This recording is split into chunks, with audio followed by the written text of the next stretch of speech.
What's going on? What's going on? So yeah, there's a lot of assumptions going on.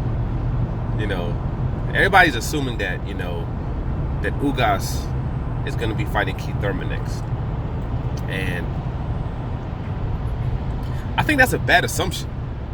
Number one, we don't know what space Keith Thurman is in right now. Period. Keith Thurman hasn't fought in over 2 years, so we don't even know exactly what he's going to do. And I'm not saying he's not going to fight Keith Thurman. I'm not. I'm just saying that people shouldn't just be making this assumption that fight's going to be next. Because depending on what happens with Ugas, it might not necessarily make sense for him to do so. They would have to give him a substantial amount of money, especially if he keeps his belt. Because right now, I guess there's rumors that Manny Pacquiao might be getting his Super WBA status back. I don't believe that's the case. I don't believe that's going to be the case. I believe Ugas is going to be able to hold on to his belt that was given to him. Manny Pacquiao lost it due to inactivity. Since he lost due to inactivity, I mean, you can either face Ugas. You could have faced Ugas to get your title back, or you just got to call it a day when it comes to that. You know what I mean? And I don't think he should necessarily lose that, his spot. This guy was inactive. He got the belt. Just because now this guy, you got punished for doing something, but then when you decide to come back, you just get the belt back. I don't think that's cool, but we'll see what the WBA does, though. So, I'm not going to say they're not going to do that, because who knows? They might just do that for all I know. Especially since Ugas hasn't fought since that was, set up anyway. And he has no fights negotiated. So I don't know. Maybe they will do that. But if they don't, though, I don't see why he would fight Keith Thurman. It makes absolutely no sense. You have Errol Spence that right now is about to fight Manny Pacquiao, and what's going to be the biggest fight of his career, where he's going to get, if he's able to win this fight, especially in emphatic fashion, he's going to get pushed up to even a higher level than he is right now. He's going to be, going towards the stars.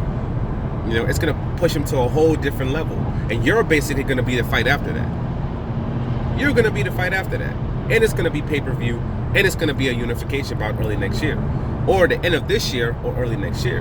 So if that's the case, why the hell would you fight Keith Thurman? Keith Thurman, who's been inactive, hasn't fought in over 2 years, and then you're taking that massive risk for what? Why would you take that massive risk for lower money when you got this in the horizons? I mean, he could fight his mandatory, whoever the hell that is, Jamal James, I think, or something like that. He could fight one of those guys, become, or even some super low tier fighter. He could fight, get his 1 million, 1.5, whatever, be victorious when it comes to that. Then after that, his next fight after that could be Errol Spence. So why would you risk that against a Keith Thurman? It makes, zero sense. That's not a pay-per-view bout. We're not sure what that's going to do at the gate, because Keith Thurman is so inactive right now. We don't know. So it makes absolutely no sense for him to do so. So I don't know about that, unless they're going to pay that boy a substantial amount of money. And I mean a lot of money. I mean, like, guarantee. You got to guarantee that boy like $5 million. You got to guarantee him a lot of bread, because he fights Errol Spence the fight after his next. He's going to get over $5 million. That fight's going to do 350, 400,000, whatever pay-per-views. Because this next one that Errol Spence is about to do, man, who knows what this is going to do. This thing could go anywhere from 700,000 to over 1 million pay-per-views. The gate is going to be ridiculous. This is going to be a big fight. This is Manny Pacquiao's possibly his last fight he ever fights, if not the last one before, as fighting top-tier competition. And maybe I've always thought that he might do one fight in the Philippines for his people, and that be his last fight. I always thought that might happen. So I don't know. But this whole assumption that he's going to fight Keith Thurman, I don't know about that. Not only that, forget Keith Thurman, what if Mikey Garcia wants to fight him? He could fight Mikey Garcia next, and that'll probably be pay-per-view. And that's going to have a big gate. With with Mikey's people, representing him, especially if it's in Texas, especially since if he still has a WBA belt, like I said, and the title's on the line, and the title's on the line, and Mikey Garcia's fight, that's a big fight. That's a bigger fight, I believe, right now than the Keith Thurman fight. And I believe it's less risk, just due to the fact that I still believe it's less risk. He's not as big, Mikey's not as big.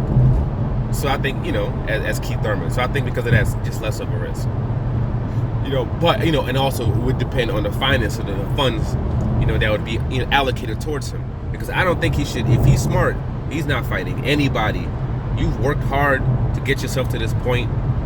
Just patience, taking on one lesser fighter, and then after that you get the big one,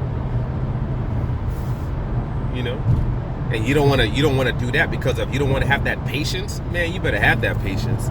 You better have that patience, not risk it, and prepare for the big one, which would be probably the end of this year or early next year. Now, if he doesn't have that belt anymore and they put him back as the regular champion, then that's different. Then that's different. Then at that point, you go ahead and you fight a Keith Thurman, you fight a Mikey Garcia, and if you're able to be victorious over them in that particular fight, then then you go ahead and you fight Earl Spence still, and you make a substantial amount of money off of that, because people will really be looking at you as a threat just due to the fact, like, let's say you beat Keith Thurman or something, maybe Mikey Garcia, they'll take you even more seriously, But and I know a lot of people have been talking about him fighting Crawford. He ain't fighting Crawford. Crawford didn't want to fight him before. Why would you fight Crawford? Why would you put yourself into a space where? Why would you put yourself into a space where you're not in control of what's going on?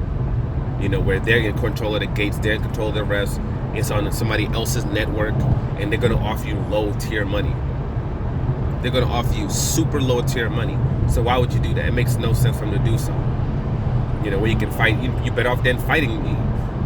They're not going to offer you anything. What they're going to offer? 1 million, 2 million, whatever they're going to offer him, they would offer him to fight Crawford. He's going to make off his next fight anyway. If he fights a Thurman, a Mikey, or somebody of that nature, he's going to make that regardless anyway.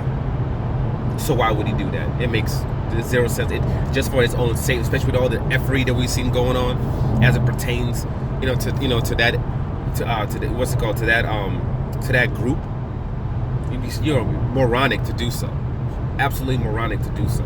So anybody talking about Ugas versus Crawford for unification, that's not happening. I could see it that his belt was taken away from him. And Manny had that belt. Then they were like, hey, Ugas will give you a fight, we'll give you, and they offered him some real, some respectable money. Then okay, cool, because you don't have that belt anyway, so you have nothing to lose by going over there and doing that, as long as you're getting that money up front. Get that upfront money.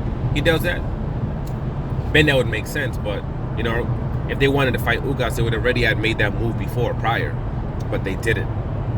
Bob Arum just said, who's gonna fight, him fighting against Sean Porter would be a great fight, but who's gonna put up that money? Basically, he's not putting up any money as it pertains to these fights over here. When it comes to all the PBC fighters, especially all the top guys, he's not gonna put up any money to face those guys. So anybody that has that notion in the head of Terence Crawford fighting anybody of consequence, basically, can just forget about it. While he's on Top Rank, just forget about it. It's not happening. But we'll see what Ugas does. It could, there's different options, different ways that he could go, especially if he has that belt. If he doesn't have that belt, then cool. That type of fight of Ugas, versus Thurman, those make sense then. But if he has that belt, I don't necessarily see that fight happening unless they put some money, unless they offer him some real money. But we'll see what he does. For now, like, subscribe, share. I'm out.